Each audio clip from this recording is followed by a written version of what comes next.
Vejstrup Sogn bor der ca. 480 mennesker.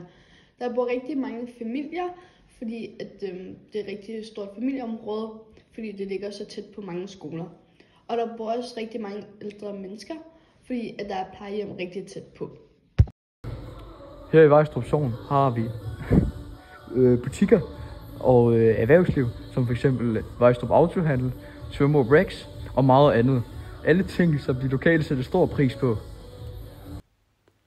Vi har her i Vejstrup Sogn 2 kirker.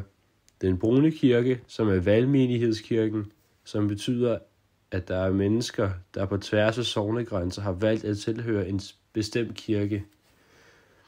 Den hvide kirke er der, hvor folk bliver konfirmeret, døbt, gift osv. Vi har også Vejstrup Forsamlingshus. Vejstrup Forsamlingshus det bliver tit brugt til konfirmationer, fester, fødselsdage, banko med de ældre. Vi har også Vejstrup Gård, som også er en dyrlæge. Vejstrup Gård har været der i mange år og gået igennem mange generationer. Deres hovedbygning, dens design, det har været der lige siden 1700-tallet. Ellers er der ikke rigtig blevet ændret noget, fordi de godt vil beholde det gamle design. Man kan gå igennem Vejstrup Gård ned til Øhavsstien.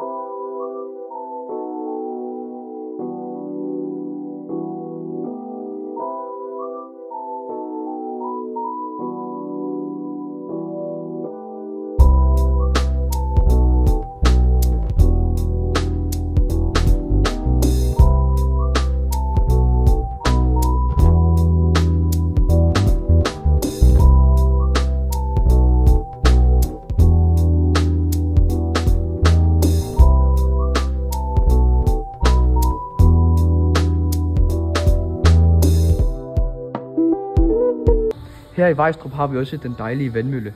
Vandmøllen er privatejet, men du kan vælge at gå forbi den, når du f.eks. tager Øhavsstien, som går igennem hele Danmark.